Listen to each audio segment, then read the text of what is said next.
Welcome to Josh's House of Nerd podcast. Greetings, Nerd Nation. I'm Josh, and I welcome you to the podcast. Grab a cold evergreen goblet of blue milk and make yourself comfortable here at my House of Nerd. Now, for our sponsor tonight, do you like to dance? Well, welcome to Dunbar Academy of Dancing, where we will teach you all the basics, the bunny hop, the chicken dance, the dance of the buffalo, and even how to dance with wolves. Dunbar's Academy of Dancing, so good that when you leave, you will dance like an animal. Not a sponsor. And I just thought about that like 30 minutes ago because I've been thinking all day on one and I just didn't have one appear in my head. That's okay. It ties in with the movie. That's a little bit. Yeah, that one, that literally just like came to me like,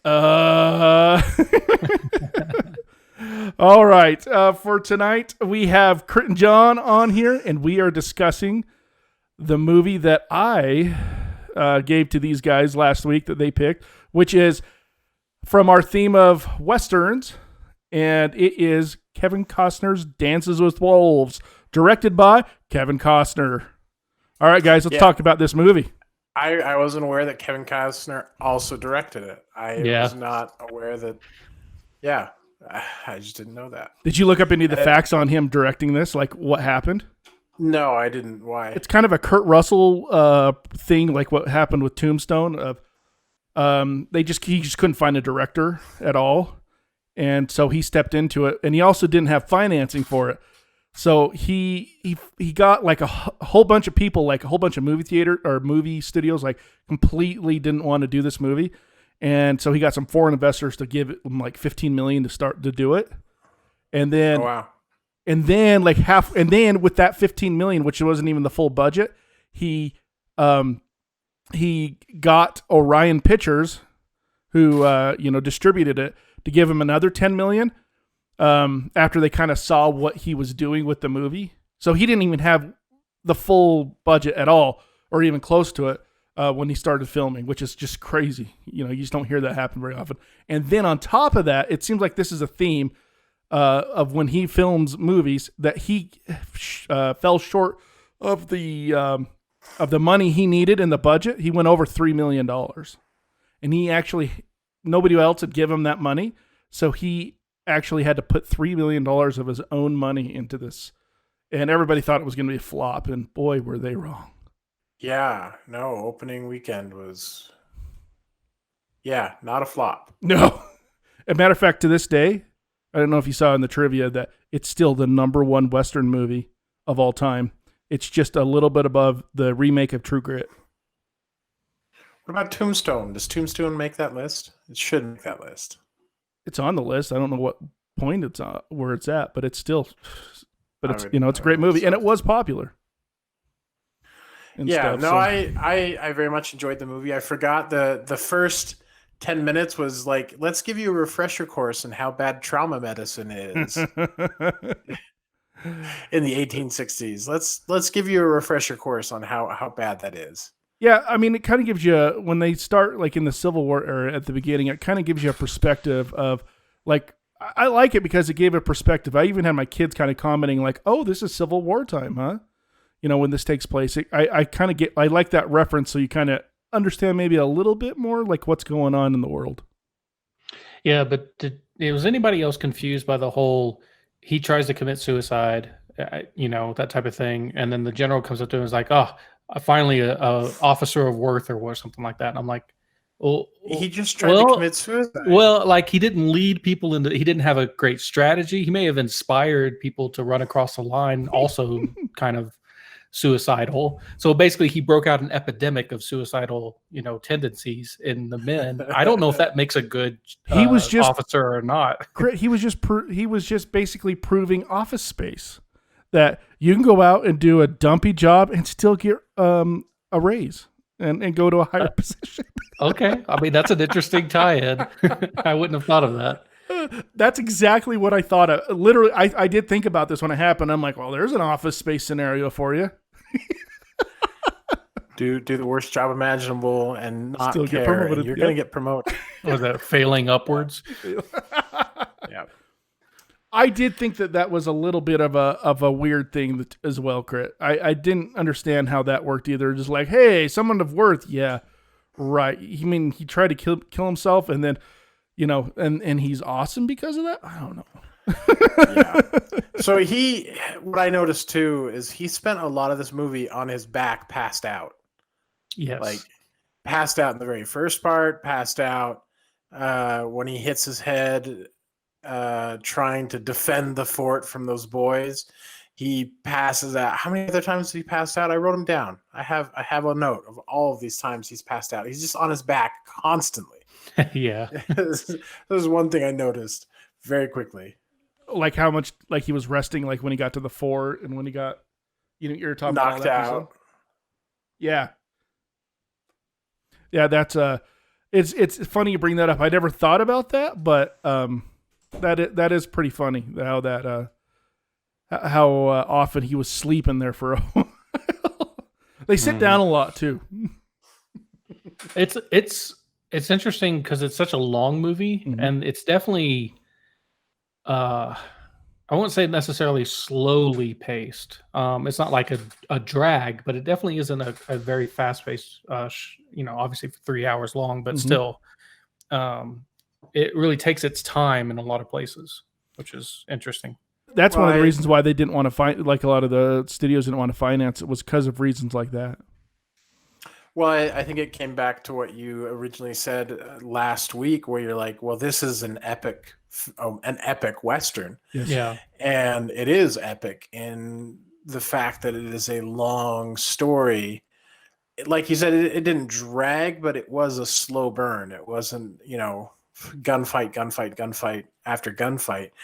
And there wasn't even necessarily a main antagonist throughout the film. I mean, other than the white man coming, yeah. And that kind of threw me off a little bit. So the guy who takes him to the fort, who gets killed by the Pawnee, that is the leader of that war band starred in Last of the Mohicans. He was like the evil Native American that was fighting against the Last of the Mohicans and all that jazz. And so I expected him to be playing a bigger role. I expected him to be, more of a villain and actually have a villain throughout the story. And I was surprised that wasn't the case, that there was no main antagonist other than this. I can't remember. Was that wind in his hair? Was that the guy that I can't remember which character that was? No, that's Black Shawl. Oh, okay. Wind in his hair was the guy that yanked from the top of the cliff at the end of the movie. That Ian dances with Wolf's friend. Yeah. Yep. Turned out to be his best friend. Yeah.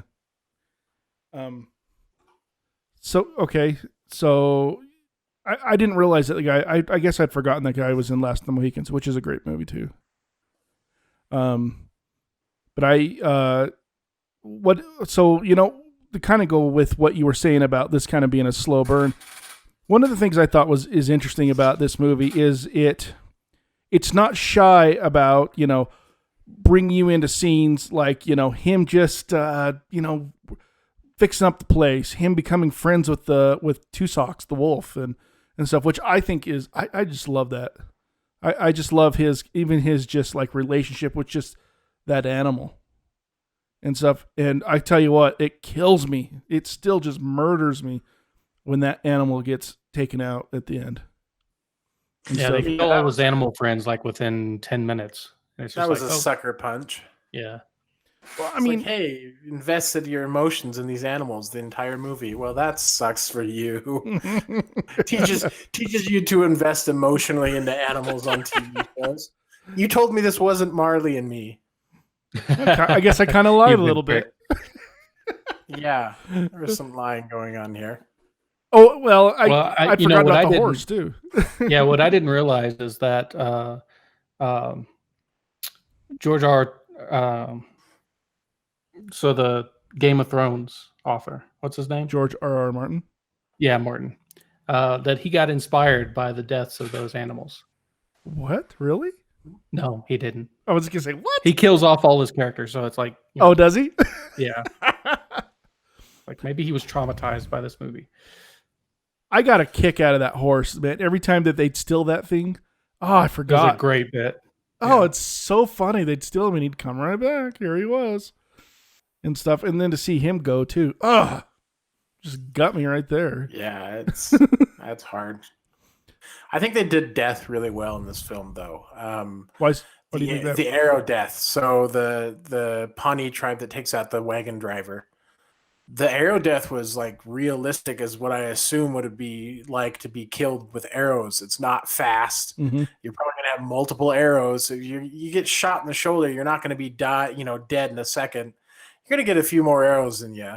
And the fact that he was still alive when they scalped him, that was not pleasant. But it was realistic to me, and I think the deaths in this film were very realistic.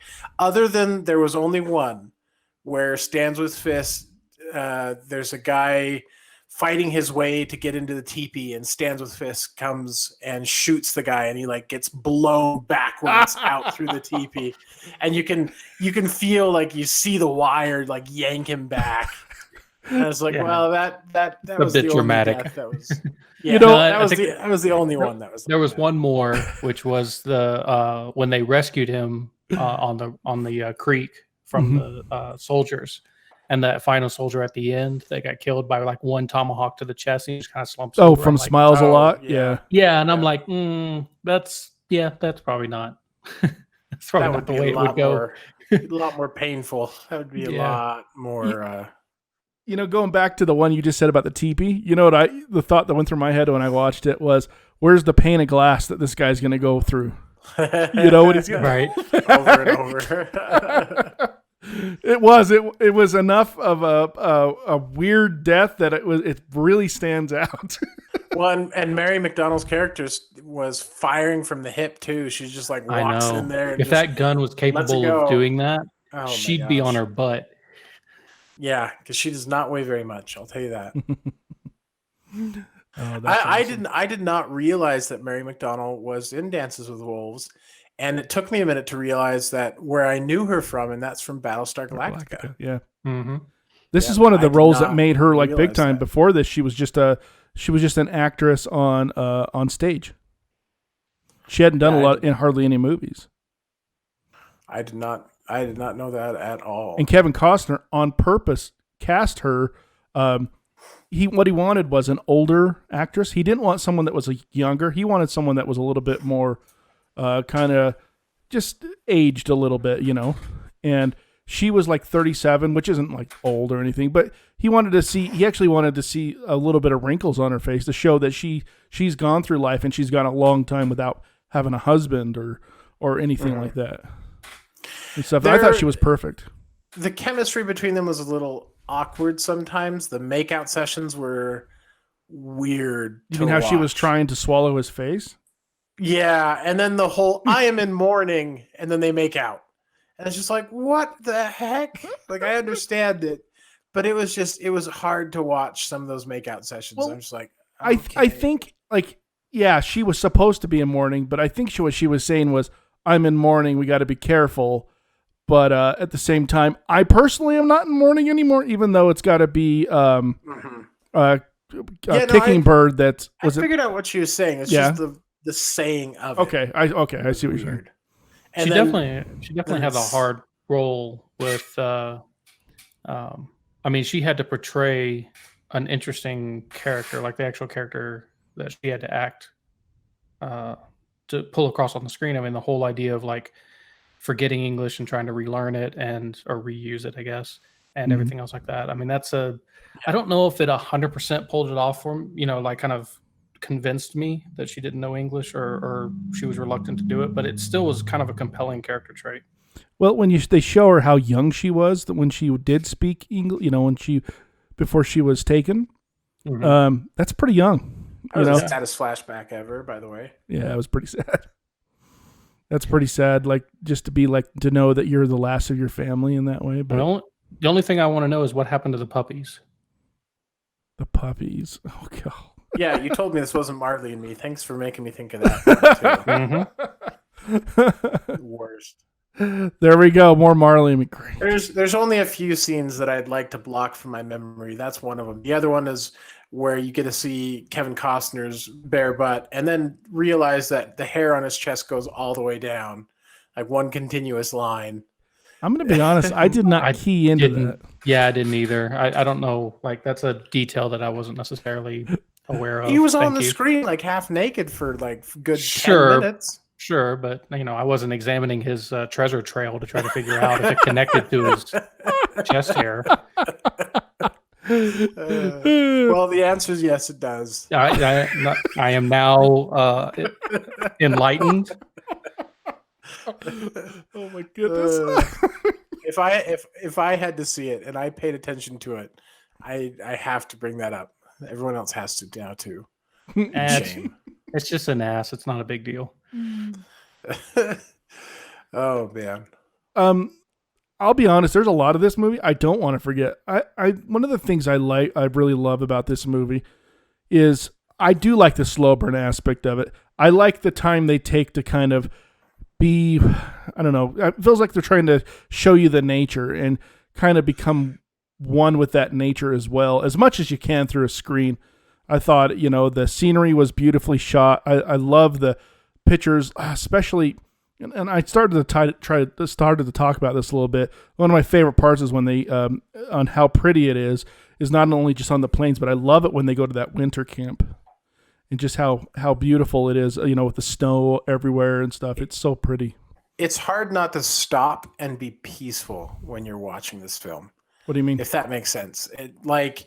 It's hard not to think of times in your life where you've been out in nature and it's been quiet or it's been like at peace and you're just there experiencing it. I think it's hard not to feel that way when you watch certain scenes in this film. Mm-hmm. Like the first time at winter camp when he first gets out into the wilderness and, he's looking up at the stars at night. That's one of my favorite quotes that came out of the movie too. Is that he's talking to the Sir Knight guy, the one that blows his brains out. He's talking to him and he says, I wanted to see the frontier before it's all gone. Mm-hmm. Mm-hmm. And that sense of, well, now I need to enjoy this and now I need to think about this and kind of be pensive followed me throughout the rest of the film because of that. And I think it was hard not to become pensive or self-reflective at watching certain parts of this film. Mm-hmm. Exactly. It really does make you think, and I think that's a good point. I mean, that's one of the things that I definitely kind of drink in. I was just kept looking over my kids like, isn't that a beautiful shot? And with stuff. One of my favorites, that one shot where they're looking at the buffalo, and that's also a really fun scene too, I think, is when they do the buffalo hunting and mm-hmm. stuff. Countered by that really awful scene they did where the buffalo are all scalped and stuff and just left there wasting all away. Skinned, yeah. Well, yeah, just a horrible thing and stuff. But to counter that, the whole buffalo scene was just amazing. It's just a nice action piece in the middle of it to kind of get your blood flowing and stuff. And I think it's shot very well. Kind of showing, giving you an idea of maybe what it would have been like to really hunt within those like big herds of buffalo that for a long time didn't exist anymore. Yeah, that one part with, I guess it was Smalls a lot, it reminded me of the first Austin Powers. It's just like, get out of the way, and he's just standing there. He's not trying to move. No! And yeah, exactly. I was like, move, do something. Yeah, he was just pretty frozen there and stuff. But it's done for the shot. The final shot's pretty dramatic, but still would have been better if he had been just like Austin Powers. No, that whole scene, I think you're right, was pretty fun to watch. I just imagine like this, what CGI went into it and post-processing. There is none. It is all what you see. It did take them 2 weeks to film it, and what did they say? something like a helicopter, and then like a crew of like 10 cameras, and a whole bunch of wranglers and stuff like that. And they would take them, like they'd get 2 times a day that they could do that. They could actually film the herd of them going around in it, because they would round them up, and then they would go through them and start chasing after them and stuff. But it's all in camera. I just read an article on it a minute ago. Oh wow. Yeah, it's pretty crazy when you think about all the stuff that's going on. And Kevin Costner did every bit of it too, himself in it. As a matter of fact, he got thrown from his horse in one of the scenes that when they were doing it, and they had to stop production for a minute because somebody got in his way, and he was fully thrown from the horse. He got right up and he got on his stunt double's horse and kept filming it. Yeah, that's what you have to do. Yeah, he wasn't hurt in any way. Mad respect for Kevin Costner for doing that reel. I mean, mad respect for him directing this period. Yeah. They said he did 98% of his own stunts, which I can see that. I mean, he was a young buck at the time, so I mean, he probably could do it, but still very dangerous. Yeah. Towards the end of the movie, he practically had a Farrah Fawcett flip, his hair and stuff like that. Mm-hmm. That's true. I think the favorite thing that I get from this movie endears me to this movie is I love the relationship that gets built. I mean, and I know that's the core of the movie. Mm-hmm. I love it. I just absolutely just love how the friendship building, how they become friends and they start trusting each other, and his kind of integration within the tribe. That whole friendship building, I don't know. It just gives me even chills thinking about it, because that's what I love. I love that entire thing of how he kind of, throw back to like maybe a little bit of a Midsummer thing, but the part that I would comment on the Midsummer thing is that she didn't feel like she had a family in Midsummer. Mm-hmm. She was alone, and he was alone. Mm-hmm. And how the Lakota, how the Sioux tribe became his family. And it was very reluctant at first. And that they found out that, you know what, it doesn't matter what side you're on, what color of skin you are, that all people are decent. If he makes a comment like that, holy crap, I'm getting to know those people, and everything I was taught is bullcrap. These people are kind, loving, they're family oriented, just amazing people. And I thought that was an interesting scene, kind of seeing the curtain, come down from the veil come off of his eyes about all of the BS that he had been told about, these Native American Indians that were out there. He was told they were thieves and that they were, rogues and all this stuff. And he come to find out that they're nothing like that. And then from there on, he just embraced this family, and they embraced him, and he became an integral part of that, to the point of, I love it when that part that you were talking about where Wind in His Hair like gets up there and he's just like, I when he gets up on the mountain and says that Dances with Wolves is my best friend. And I just went, wow. I looked over at my wife and I'm just like, I forgot about this part. And I go, that has got to be some bond, that a man can get up onto a mountain and scream out his affection for another man and stuff, but he truly loved him, and he was truly sad that he was going, and he knew why he was going. He was going to trying to protect the tribe from the army chasing him. But I just thought that was a very, very touching scene. Just showed how much that Dances with Wolves had endeared himself to the tribe, and how much of a family that he'd become. And ultimately it was his family. He didn't want to move away from it. He'd found a wife. He'd found love and acceptance, where I feel like, that's why they bring up that Civil War part, that I don't feel like he felt like a part of everything. I felt like he was an outsider. I felt like he didn't know what his purpose in life was, which is why he sent himself to the frontier. I had forgotten how much this movie inspired or practically wrote The Last Samurai with Tom Cruise. Well, you can even see Avatar too on that one. But yeah, okay, maybe I kind of. But Last Avatar. Samurai even more so. I know what you're talking about. Yes. Yeah. You know, a lot of people got that. I mean, said that about when the Last Samurai came out.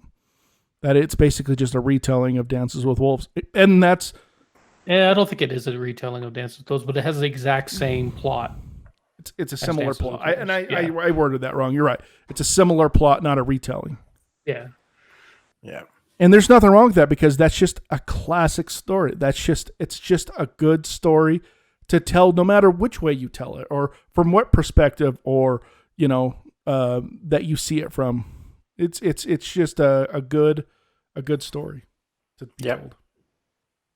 No, I enjoyed it. I got a lot of good little quotes and tidbits from it that I enjoyed. One of the quotes that stuck out to me the most was when he's talking about talking to, who is it? Little Bear? That doesn't sound right. The chief. Oh, 10 Bears. 10 Bears. So he's talking to 10 Bears, and his narration comes on, and he says, the only thing I saw was the confused look of a people not able to predict the future. And it was just like this gut punch of the Native Americans and the trials that they went through as we moved west. Like it was just a gut punch to me, and so stuck out to me. And I think there's a lot of things in this film that stick out to me more. I'll look back and look at like Last Samurai and enjoy the film, but I don't think anything gut punched me as well as Dances with Wolves did. Mm-hmm.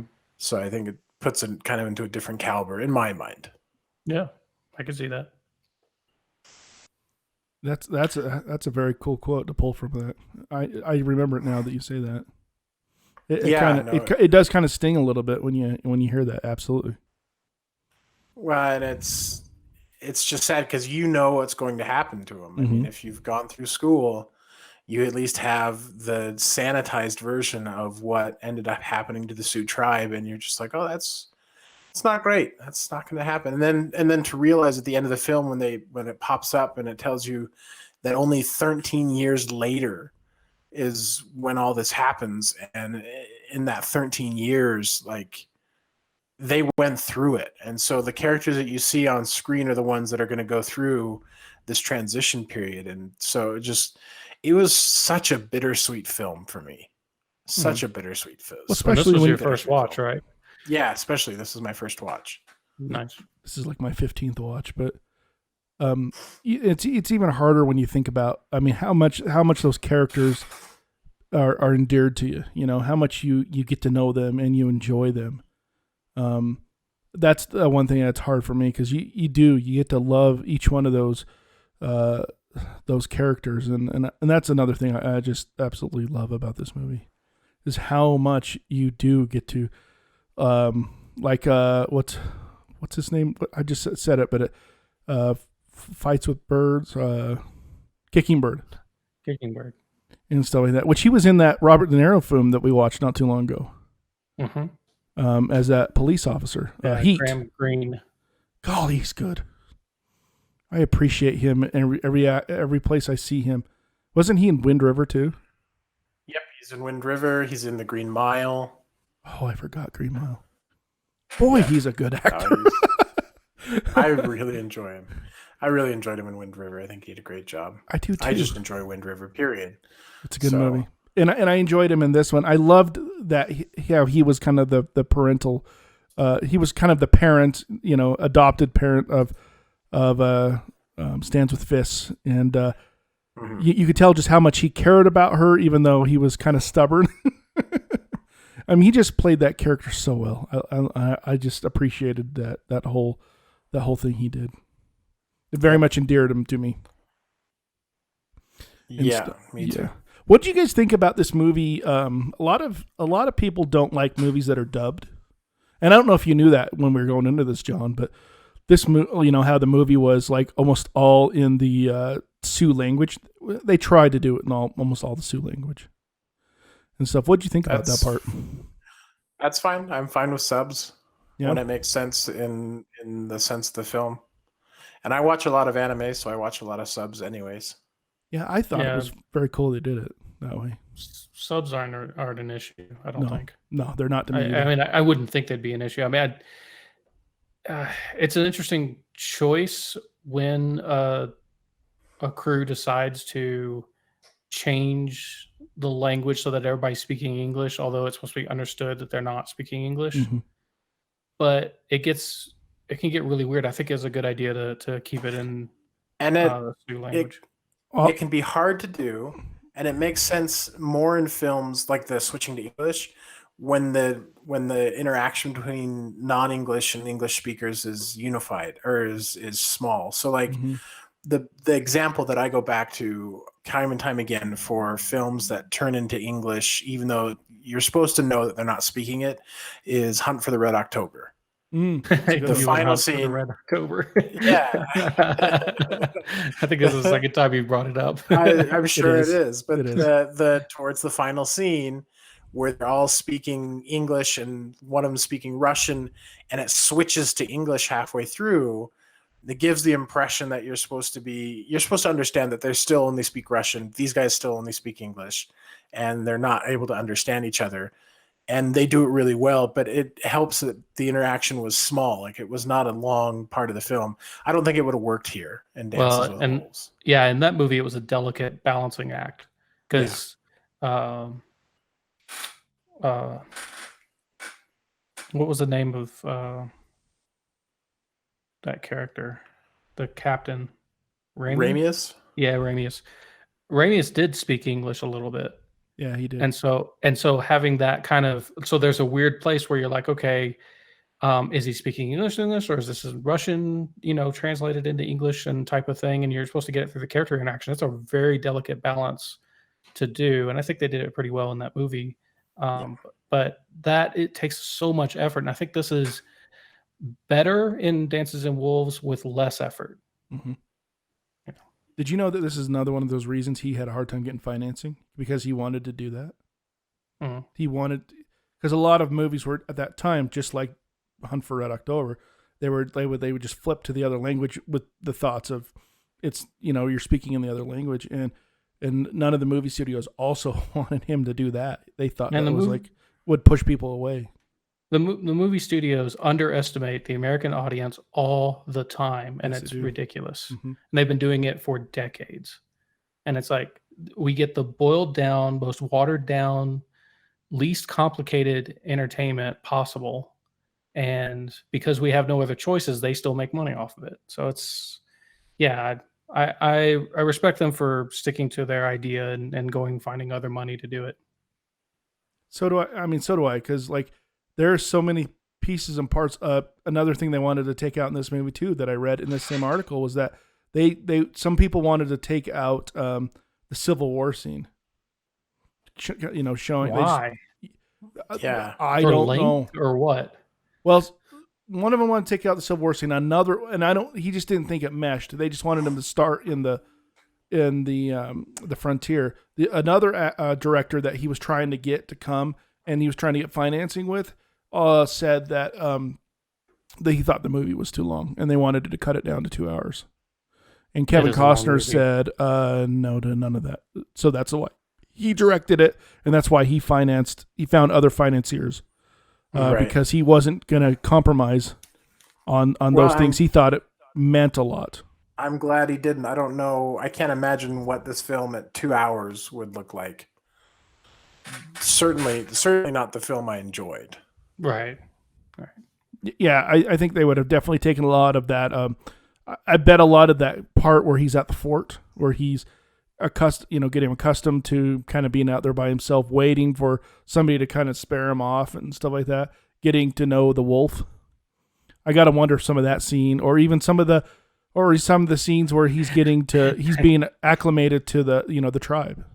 Yeah, I mean, I could totally see them like, well, let's just cut the wolf out of the movie. And you're like, it's Dances with Wolves. It's the freaking name of the movie. It's the name of the book. Well, they'll get it. They'll get the idea that it's Dances with Wolves when they come. When a random wolf comes up and nips him on the heel. Yeah, just out there. Just see that wolf? He looked at it. He's Dances with Wolves now. Yeah. Yeah, Hollywood would do something like that.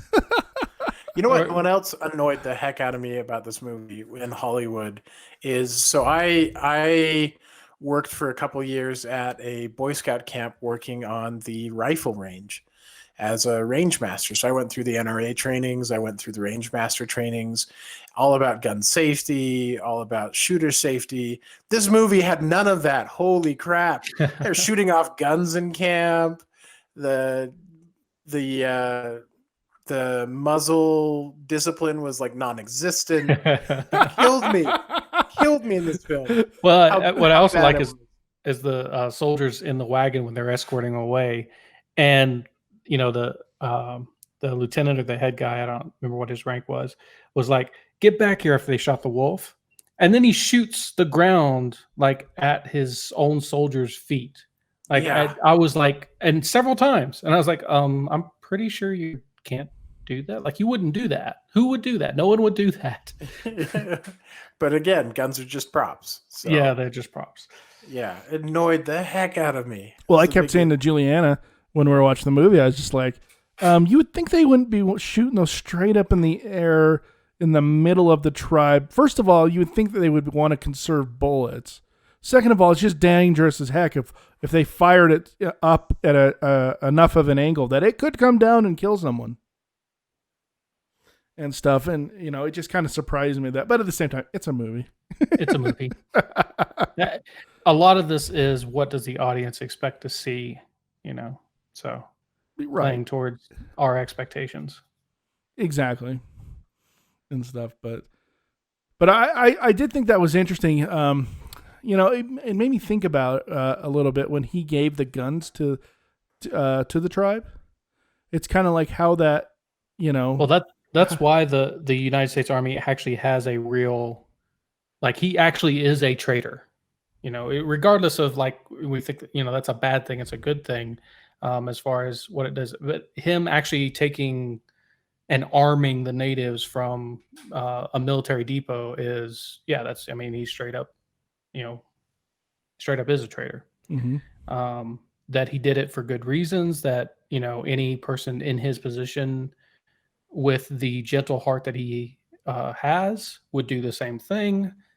Still doesn't change the facts that that's what it would be. Yeah. No matter if they would have found his journal and they would have seen that or not. He abandoned his post. He armed the natives. Gave no matter how good it was in their eyes, he's a traitor. Well, it doesn't matter. By the definition, he is. Mm-hmm. But I'm not saying that what he did he should not have done, but they also made out the new garrison as just the worst people possible. Yeah. There's like hardly a redeeming character in the whole set. And I'm just like, really? Man, that's a very much a, twisted, evil, people type situation. It's like the only redeeming white person is literally his character, and maybe stands with a fist. I felt like that the guy you're talking about, that he was the head guy at the fort when he got there. He told that guy to stop beating him. Yeah, you kind of felt like that. Maybe that guy had some good in him, but everybody else just seemed like pretty much garbage. Yeah, and stuff. But I don't know. That's kind of interesting. Yeah, it seems like every person other than Kevin Costner and Stands with a Fist character, American or from the armies and stuff is kind of portrayed that way. That's they just don't big bad. care. Yeah, that is the big bad. They don't care about the environment. They don't care about killing people. They don't care. Hey, let's just shoot that wolf for the heck of it, because it's fun. And I wonder if this plays into that noble savage stereotype. Maybe it does, maybe it doesn't. I don't know. But there's an accusation, especially around films like Last Samurai and stuff like that, where it portrays a people perfectly, and sets up an unreasonable expectation and also a unreasonable view, about a ethnic group of people. And I don't know. I don't know one way or another if it is. I'm not I read one article that there was one person, and it wasn't even a big wide thing, that one guy, said it might be a white savior complex. I don't know. I mean, he wasn't teaching them anything they didn't I agree. know previously. Well, like and that's what the article Samurai said. Feels like it is more that way. And that's what the article said, is that he's not exactly coming in and he's not exactly saving him. So he's not like the competent one. Yeah. No, he's not. He's learning from them. Yeah. He's being taught by them. Basically, if he wasn't taught by them, who knows if he would have survived that winter. Yeah, I mean, they definitely talked about that in the movie. Exactly. And that's why I don't think so in this one, because of just those things. And one guy tried to comment that on that, and it in the article was basically like, nah, this isn't that one. This is they're basically were saying you're trying on this one, but well, yeah, the white savior I don't see. The noble savage is kind of a thing that maybe can be leveraged against it, but I'm not sure. I'd have to do more reading on it to figure out. I've actually never heard of the noble savage before until you just brought it up. Yeah, anyway, it was something I'm thinking about. It's like, you portray in stories a certain way and you're trying to persuade the audience of a certain viewpoint. And, where does that come from and how much truth is in it? That type of thing. It was just an interesting idea. That is interesting. I'd never heard of it before. That's definitely an interesting take on it. Yeah, don't head down TV tropes, because you'll never get out if you read about it. Anyways, anything else anybody wants to bring up about this movie? Nope, I'm good. I think I'm good too. Crit, do you have anything else you want to talk about on this? No, I'm good. You want to give ratings? Yeah, let's do it. I'll go first this time. Okay. I'm changing mine up a little bit the way that I say it. So I'll tell you. No, we don't like change. All right, go for it. So I'll tell you why here in a second. So I'm going to give you a rating of 9 out of 10 wolves with socks. And then I'm going to do a different element on top of that. So I'm going to give a number rating, but I also want to add a thing that I was talking with somebody the other day, and I said something to him. And I'm like, I say this all the time to people. Why shouldn't I put that in the podcast? So I'm also going to put in, which kind of sounds like John's a little bit. So John, I'm not copying you, I promise. But okay.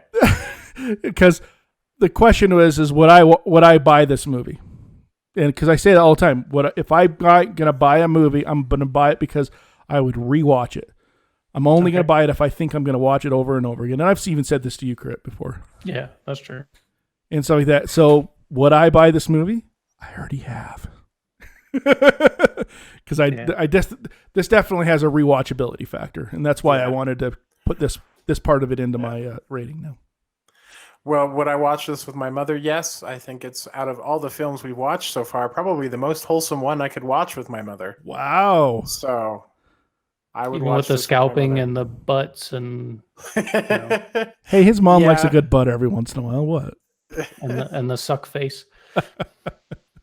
I really thought she was trying to suck the skin off his face. I mean, well, him too a little bit. But. Flashbacks of Nightmare on Elm Street. What about you, Crit? I'm going to give it 12 out of 19 dancing Dunbars. Ooh. He is pretty hot around that, campfire dude. Yeah, cringy as hell. All right, now for the most exciting part. All right. Crit, what is your movies for next week on this theme of Westerns? Our last Western. Yes. And then we're on to Christmas movies of a certain type. I haven't completely decided on yet. I will by next week though. I will within a next couple of days, so you can get an idea of what you want to do, John. Yeah, that makes sense. Yep. Okay. Actually going to look at it right after we get off. All right. So my first one is In Over Your Head, Get Ready to Count Cash. Second one is Native Hunter with a Code of Honor. And the third one is Revenge with an Accent. Ooh. What you leaning towards, Josh? The second and the third one. Probably more the third one. All right. I'm down with the third one. Okay. So the first one, and over your head, get ready to count cash, is Dead Man with, why can't I think of his name right now? Played in Pirates of the Caribbean. Johnny Depp? Johnny Depp. Wow. I've never heard of this movie. Yeah, it's got, it's also, the music is done by Johnny Greenwood of Radiohead. Oh my goodness. He did the score. I think it's the first one he did the score for, because I think he did score for a couple other ones. Oh, this is the other Jim Jarmusch movie. Yeah. Oh my gosh. Yeah, that he did, one. Mm-hmm. Yeah. No, I've got a list of Jim Jarmusch movies that I want to watch after watching his most recent one, The Dead Don't Die. Yeah. And it's on the list. Yep. Dead Man. More of an kind of an avant-garde film, so that would have been an interesting one to talk about. The second one, Native Hunter with a Code of Honor, is Quigley Down Under.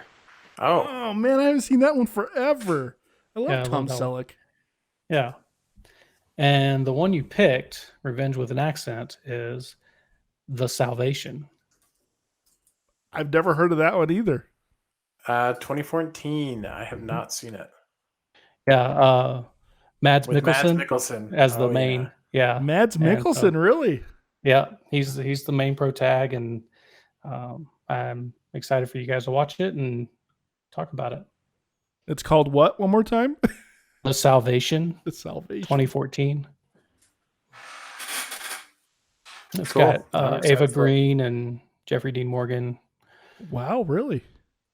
I like all those guys. And girl.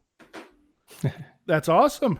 Well, I can't wait. I mean, I'm always looking for stuff that I haven't always seen before. Maybe not as, that's one thing I love about you two is I don't always get what I think I'm expecting. You know what I'm saying? You guys always throw some like stuff in there like I've thought about seeing and then I haven't seen, or like this one I've never heard of before.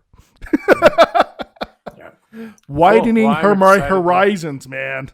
Very excited to see it. I can't wait. That'll be fun, and I'll get back with you guys soon about what we're doing for the next one. And awesome. And I appreciate all you guys being here. And John, I'm glad that you really like this movie. This is I might have been disappointed if you hadn't. No, I wouldn't have been. I'm good and stuff. So, but thanks for being. I'll be here, guys. And to everybody out there listening, thank you for listening, and may you be excellent to each other and live long and prosper from all of us here at Josh's House of Nerd. Good night. Thanks for watching. For more nerdy awesomeness, please like and subscribe and check out our other nerdy videos.